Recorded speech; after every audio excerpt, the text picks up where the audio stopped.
Em nome do Pai, do Filho e do Espírito Santo. Amém.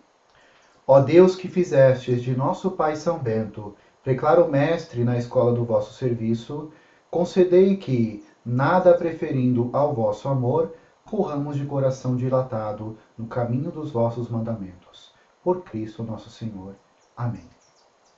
Caríssimos irmãos e irmãs, pobres servos e pobres servas da Divina Providência, a paz de Cristo, estamos novamente aqui reunidos para o nosso segundo dia de reflexão dentro deste retiro, com o tema Transfigurados em Cristo, a contemplação do mistério de Cristo e o nosso próprio caminho de transfiguração.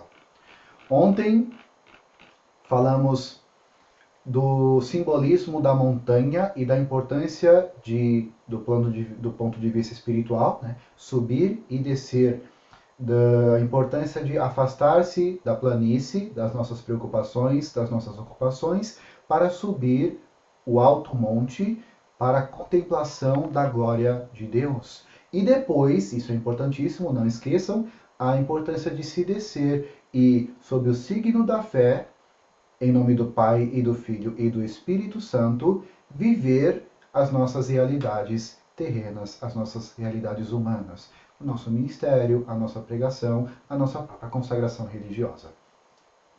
Hoje gostaria de propor-vos, como continuidade, o tema da luz, ou seja, aquilo que é contemplado quando se sobe a montanha. Para isso, continuemos a leitura do Evangelho segundo São Mateus, capítulo 17, mas agora o versículo 2. Jesus foi transfigurado diante deles. Seu rosto brilhou como o sol e as suas roupas ficaram brancas como a luz. Nos detenhamos, a princípio, no rosto de Cristo, que resplandece como o sol. Segundo Orígenes, a transfiguração, acima de tudo, é uma irradiação da glória divina por meio da carne humana de Jesus Cristo. Em outras palavras, a transfiguração é um mistério que toca, sim, a carne do Verbo de Deus que se fez carne. Porque a carne desse Verbo de Deus é lá que nós vemos a sua glória, segundo as palavras do prólogo de São João. O Verbo se fez carne e armou a sua tenda entre nós, e nós vimos a sua glória. Essa seria a tradução um pouco mais próxima do original grego.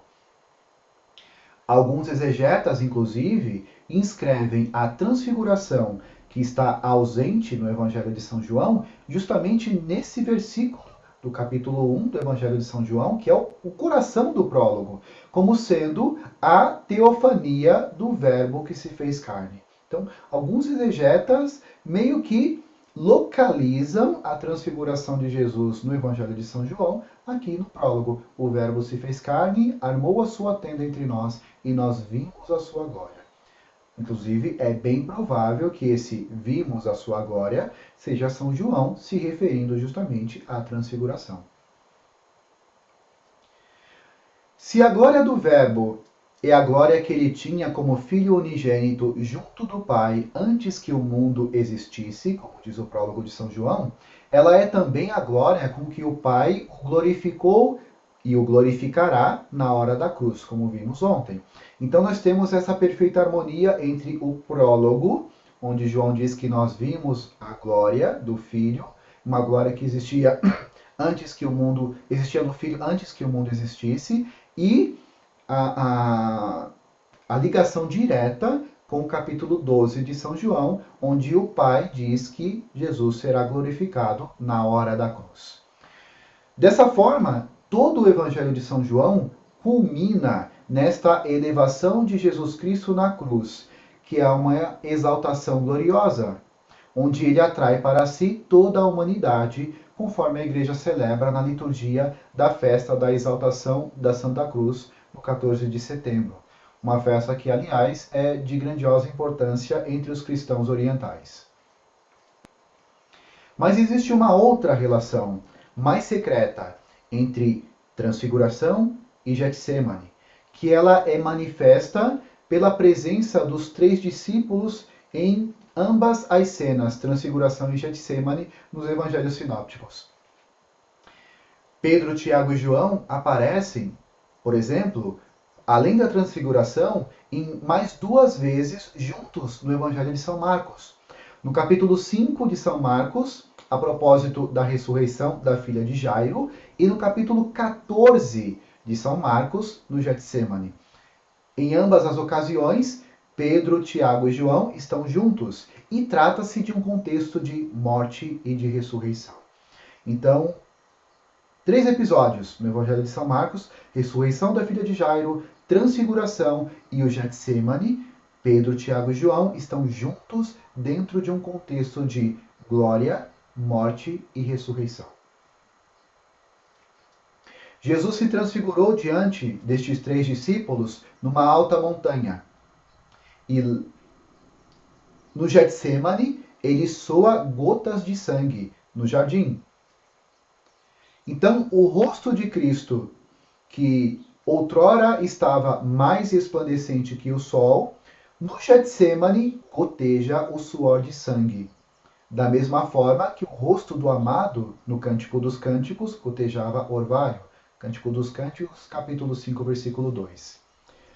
Portanto, é esse mesmo rosto, essa mesma sagrada face que está na transfiguração resplandecendo como o sol e depois é banhado de suor de sangue no Getsemane.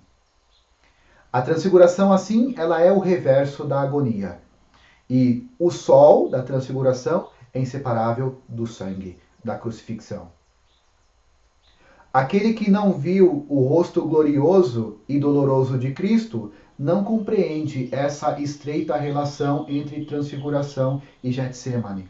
Aquele que não contemplou o rosto glorioso, o rosto transfigurado, não consegue compreender o rosto desfigurado de Cristo. Não consegue ver na transfiguração nada além de um jogo de luz na superfície do mistério. E não consegue penetrar na profundidade do conhecimento de Cristo, que é verdadeiro Deus, luz nascida da luz, e verdadeiro homem, esse crucificado cujo coração foi traspassado na cruz. É deste coração humano e divino que saiu sangue e água, ou melhor, saiu luz e sangue, segundo a interpretação de alguns padres da Igreja. A água também como uma referência à luz que emana de Deus. Passando dessa contemplação do rosto luminoso de Jesus para a contemplação da brancura luminosa das vestes de Jesus. Sobre isso, primeiramente, é importante perceber que existem 2 interpretações da glória nas vestes de Jesus entre os padres da Igreja. A primeira interpretação é conhecida como interpretação joanina. Ela contempla a glória por meio do Verbo feito carne como uma glória que dá à fragilidade da carne humana o seu peso divino. Já que em hebraico, kavod quer dizer justamente peso e não somente glória. Então essa linha joanina, ela vê a transfiguração como algo que concede glória à fragilidade humana, sem tirar-lhe a sua vulnerabilidade. É a linha, por exemplo, de Santo Irineu de Leão, que escreve: na carne de nosso Senhor irrompeu a luz que vem do Pai, e em seguida, brilhando a partir da sua carne, essa luz veio até nós.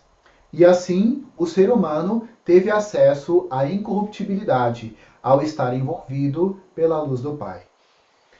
É um texto curto, mas bastante denso. Inclusive, se não for compreendido corretamente, pode dar linhas a algumas heresias, como aconteceu no caso dos luteranos. Né? Santo Irineu não disse nada de errado, tá? Mas é preciso ser entendido muito bem esse texto. Ele está dizendo que a luz veio do Pai para o Filho, e o Filho brilhando, através do brilho do Filho, essa luz chegou até o ser humano. E o ser humano, sendo envolvido por essa luz que vem do Pai pelo Filho, tem acesso então à incorruptibilidade, mesmo estando num corpo, um corpo corruptível. Seria mais ou menos como disse São Paulo: já não sou mais eu que vivo, na minha corruptibilidade, mas é Cristo que vive em mim. Então eu tenho acesso à incorruptibilidade. Já não vive conforme a morte do pecado, mas sim conforme a vida eterna que nos vem por nosso Senhor Jesus Cristo. Então seria essa a interpretação joanina. A segunda forma de interpretação seria a linha paulina, que vê a transfiguração gloriosa da Torá, né, ou seja, da letra, que é feita também pelo Espírito Santo, tal como nos ensina o apóstolo Paulo. Jesus também nos capacitou como ministros de uma nova aliança. Uma aliança não da letra, ou seja, da Torá, mas sim do Espírito, pois a letra por si mesmo mata, mas o Espírito comunica a vida. Isso é o que São Paulo diz, né? A clássica oposição entre letra e espírito, que está na segunda carta de São Paulo aos Coríntios, capítulo 3. Essa linha é muito interessante e muito importante para a gente. Ela é inclusive a linha que Orígenes e os padres orientais seguiram. Orígenes, inclusive, ele interpreta de forma alegórica a letra do Evangelho, descobrindo seu sentido espiritual. Essa linha é, inclusive, o modelo de exegese espiritual de Orígenes, que coloca justamente a transfiguração como um modelo, como uma catequese de leitura da Sagrada Escritura. Vou explicar um pouquinho melhor. Veja o que diz Orígenes. As vestes de Jesus são suas palavras e a letra do Evangelho, com as quais ele está revestido. Porém, penso que as revelações sobre ele que lemos nos apóstolos são também as vestes de Jesus, as quais, para aqueles que subiram a alta montanha com Jesus, tornaram-se totalmente brancas. Por outro lado, como há diversas nuances de branco, suas vestes tornaram-se brancas como o branco mais resplandecente e mais puro de todos, o branco da luz. Assim, portanto, quando virdes alguém que não apenas conhece perfeitamente a divindade de Jesus, mas que também ilumina qualquer texto dos evangelhos, não duvides em afirmar que para esse homem as vestes de Jesus tornaram-se brancas como a luz. Um texto bastante denso, mas é testemunha justamente dessa exegese alegórica tão própria de Orígenes e dos padres orientais. Ele diz que as vestes de Jesus são o símbolo das próprias palavras e da letra, ou seja, do sentido literal dos evangelhos. Isso é que Jesus está vestido.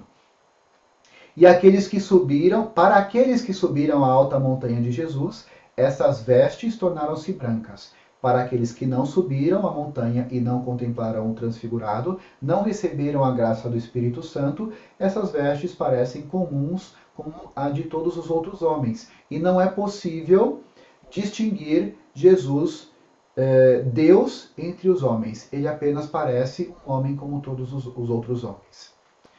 E o finalzinho desse texto é que eu acho muito bonito e acho que é até muito importante para a gente. Quando virdes alguém que não apenas conhece perfeitamente a divindade de Jesus, mas que também consegue iluminar, dar sentido espiritual a qualquer texto dos evangelhos, não duvides em afirmar que para esse homem as vestes de Jesus já não são normais, elas se tornaram brancas como a luz. Então, que graça maravilhosa, né? Que dom importantíssimo a ser pedido a Deus, né? Que de fato também ilumine o nosso entendimento. É disso que Orígenes está falando. Uma transfiguração do entendimento, para que o texto bíblico não fique meramente literal, mas que possamos ter acesso ao seu sentido espiritual e transmiti-lo para os nossos irmãos, para o povo de Deus. Então, a brancura da letra tem diferentes graus de intensidade. Como o próprio Orígenes diz, o branco tem várias nuances, várias variações. E ele se torna, essa interpretação se torna branca como a luz, como as vestes de Jesus, quando ela é transfigurada pelo Espírito Santo. Essa transfiguração da letra, promovida pelo Espírito Santo, é a manifestação do sentido espiritual e não mais meramente literal da Sagrada Escritura, que por sua vez, ela mesma foi inspirada pelo Espírito Santo. Então, esse ensinamento de Orígenes, né? A transfiguração do entendimento ao ter o contato com as Sagradas Escrituras. E depois de falarmos da luminosidade do rosto, da luminosidade das vestes de Jesus, ou da compreensão do sentido espiritual da Sagrada Escritura, vamos falar agora entre um tema polêmico: a glória ou a iluminação dos olhos? Pergunto: a transfiguração é o reflexo da glória no corpo de Cristo ou é uma iluminação dos olhos dos discípulos? Ou, dizendo de outra forma, a transfiguração é algo que acontece no corpo do Cristo ou algo que acontece nos olhos dos discípulos? O que muda? O que muda de forma? É a pessoa de Cristo ou são os olhos dos discípulos?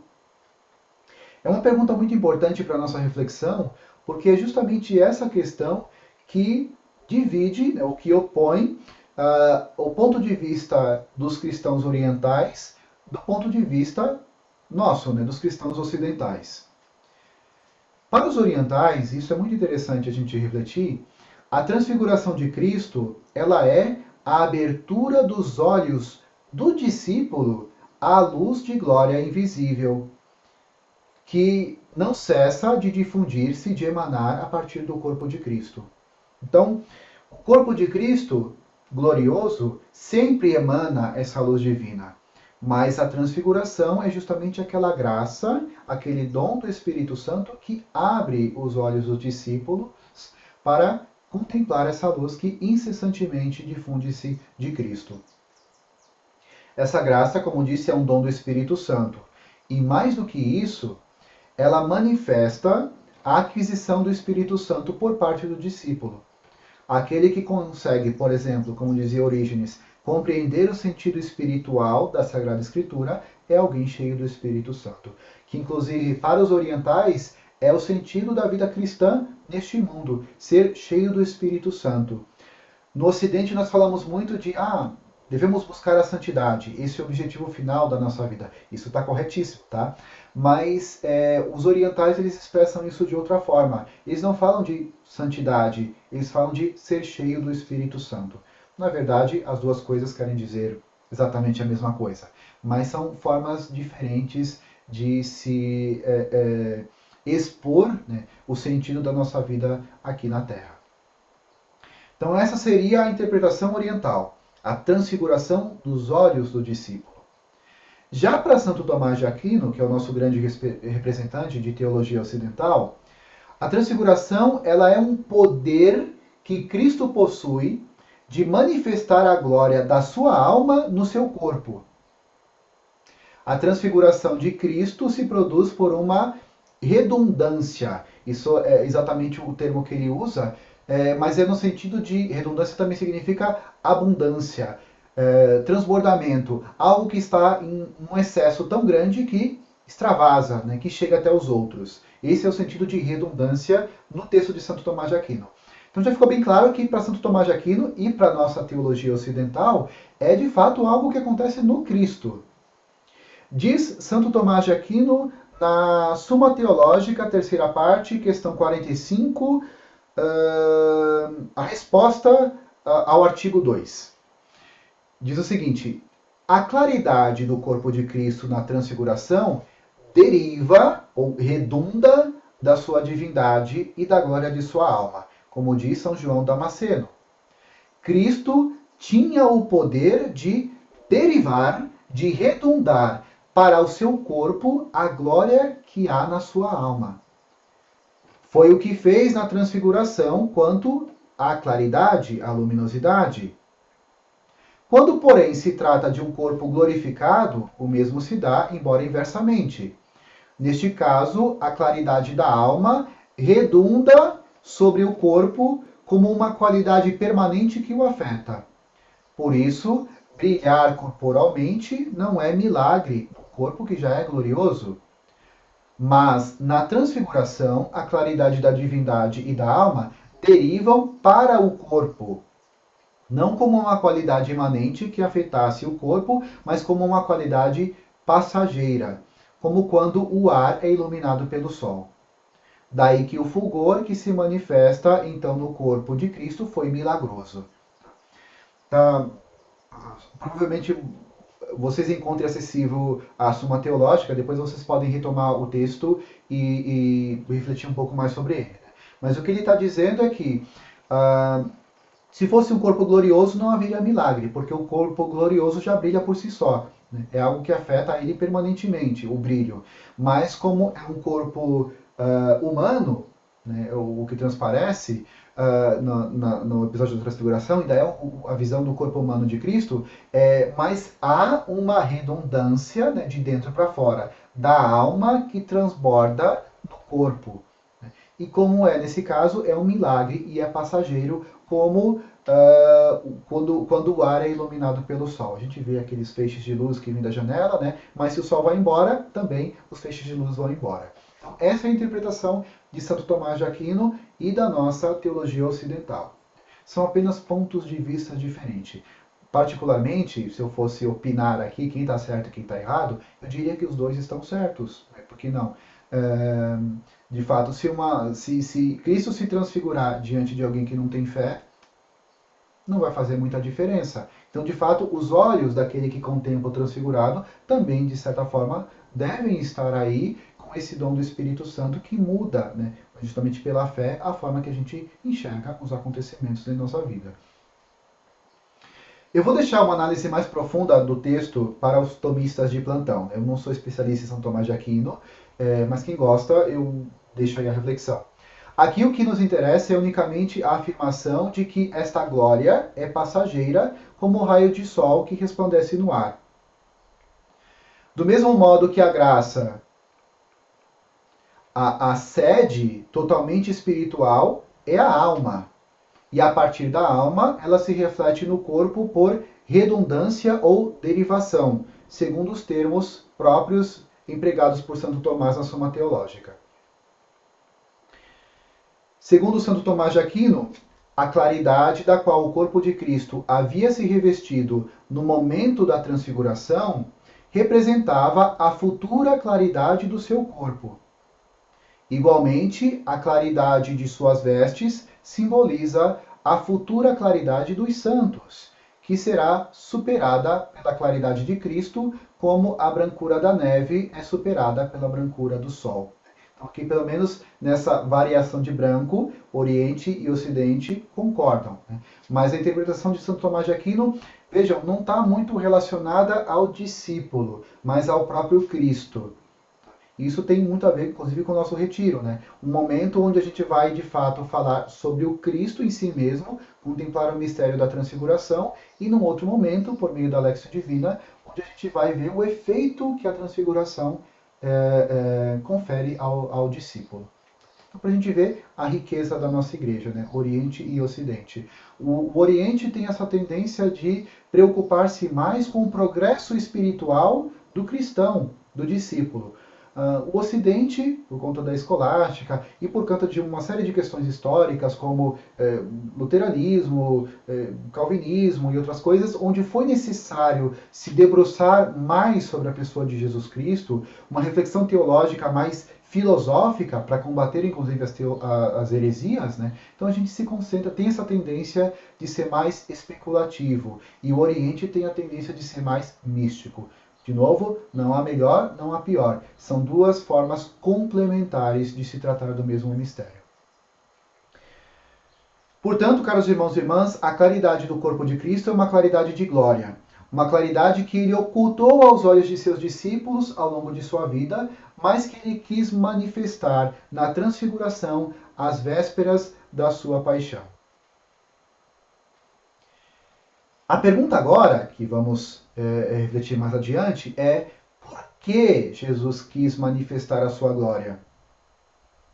Com essa segunda pergunta, aparece o caráter profético da transfiguração, que será o tema da nossa próxima conferência.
Passemos agora para o nosso momento de Léxio Divina sobre a fé de São Pedro.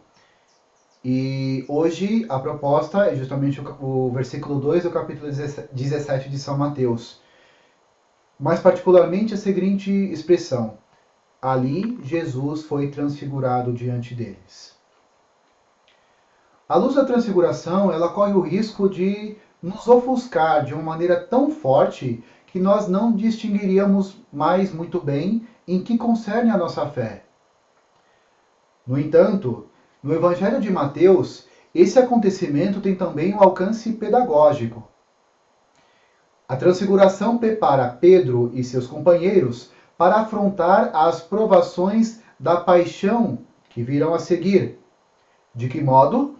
Jesus é transfigurado e descrito em imagens tradicionais, remetendo sobretudo ao livro de Daniel, onde um ancião mostrou as vestes brancas como a neve, os cabelos de sua cabeça tão alvos como a lã.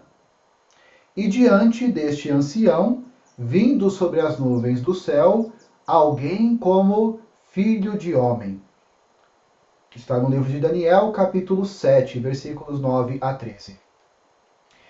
Isso quer dizer que esse Jesus, que era tão bem conhecido de Pedro, é também muito mais do que o mestre que ele segue pela estrada. O seu corpo de homem é como que irradiado a partir do interior pela luz divina que o habita. E nesta visão da transfiguração, Pedro pode tirar a força para afrontar a desfiguração do homem-deus sobre a cruz. Esse acontecimento, no entanto, não pertence somente ao passado. Ele nos abre também para um futuro de eternidade, como afirma a carta aos Filipenses. Essa luz da vida divina que Cristo possui por natureza, ele nos quer concedê-la pela graça.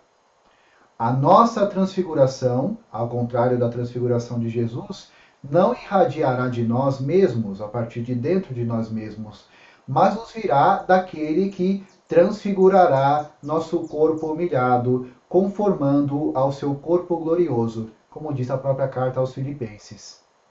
É esta esperança extraordinária que se abre diante de São Pedro, para a sua fé e também diante de nós, para a nossa fé.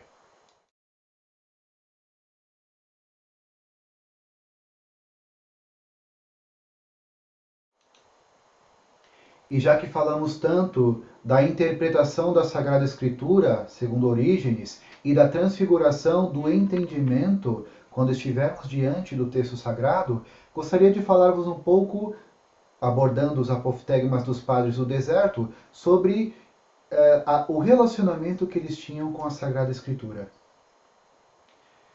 Nós poderíamos com certeza ficar surpresos por encontrar tão poucas citações bíblicas nos apoftegmas.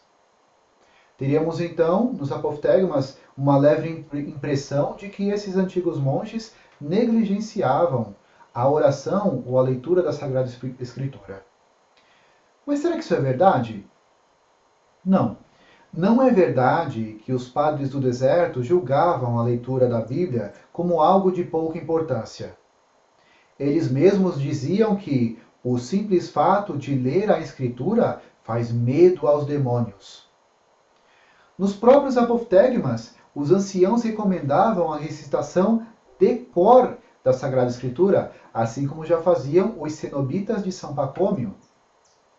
Mais tarde ainda veremos João Cassiano, que foi quem trouxe ao Ocidente a tradição dos padres do deserto, comparando o nosso pensamento a um moinho. Não se pode impedi-lo de girar, mas é preciso dar-lhe para moer o bom grão da Sagrada Escritura, e não o joio da divagação.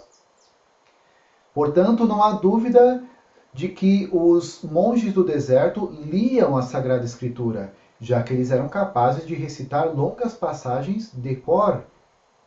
Certamente existe uma prática da Sagrada Escritura entre os padres do deserto. Mas por que então nós encontramos ainda assim tão poucas citações da Sagrada Escritura? Isso não é porque os padres do deserto a ignoravam ou a desprezavam, mas porque eles julgam que nem toda a utilização da escritura é necessariamente boa. Os padres do deserto pensam que a escritura não é um fim, mas é um meio para se chegar a um fim, que é a perfeição da caridade. Daí a recomendação de se usar a escritura com discernimento. E nunca se devia ler a Bíblia simplesmente para desenvolver o seu saber. Diz um apoftegma do Abba Sisoés. Abba Amon diz a Abba Sisoés: quando eu leio a Bíblia, meu espírito deseja preparar um belo discurso. Assim poderei responder se alguém me interrogar. O ancião então lhe diz: isso não é necessário. Tenta antes manter teu espírito puro, e então obterás para ti mesmo estar sem preocupação, e terás assim o dom da palavra para ensinar os outros. Vejam, a preocupação nunca deve ser preparar um belo discurso, enriquecer o seu saber. A preocupação deve ser estar com o espírito puro, estar sem preocupação, ou seja, criar na alma uma predisposição para acolher o verbo de Deus, assim como fez a Virgem Maria. Eis aqui a serva do Senhor, que não interrogou o anjo, simplesmente aceitou. Faça-se em mim segundo a tua vontade. Então, ler a Bíblia com o espírito puro é ler a Bíblia assim segundo as intenções. Como, por exemplo, preparar uma homilia, uma catequese, um retiro. Ler a Bíblia com espírito puro é lê-la unicamente por causa de Deus mesmo e por causa da salvação de nossas almas, sem nenhuma outra intenção que não seja esta. Estando assim, sem preocupações, a palavra então poderá fazer a sua obra em nós, iluminando a nossa inteligência e dando-nos a palavra certa no momento certo, conforme nos ensina o Senhor Jesus. Não vos preocupeis com o que direis, pois o Espírito Santo vos ensinará naquele momento o que deveis dizer. Além disso, os monges também tinham consciência da grandeza da palavra de Deus. E por isso, eles sabiam que era preciso fazer-se pequenino diante dela. A Escritura sempre será maior do que aquele que a lê. Diz um apoftegma do Abba Antão, Santo Antão.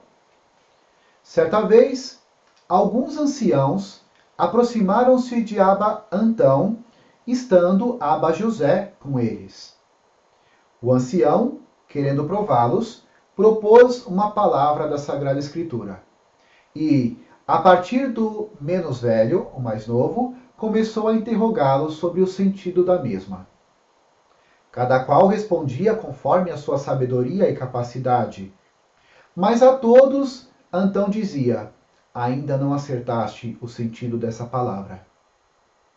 Por último, ele perguntou a Abba José: tu, como interpretas esta palavra da Sagrada Escritura? E Abba José respondeu-lhe: não sei. Replicou-lhe finalmente Abba Antão: Abba José encontrou o verdadeiro caminho, pois disse: não sei. Então, este é o verdadeiro caminho que Abba José encontrou. É a sua grande humildade, que lhe fez reconhecer que a Sagrada Escritura, a Bíblia, ultrapassa a inteligência humana. Essa humildade foi algo que ele adquiriu ao confessar diante de todos os seus irmãos que não sabia. Por fim, irmãos, a nossa oração do dia. Senhor Jesus Cristo, Filho de Deus, esplendor eterno da glória do Pai, que quisestes fazer-se filho do homem e revestir-se de nossa carne mortal, bendito sejais. Vós que quisestes velar na carne humana o esplendor de vossa luz, para que meu corpo ressuscitado possa um dia participar plenamente da vossa glória, bendito sejais.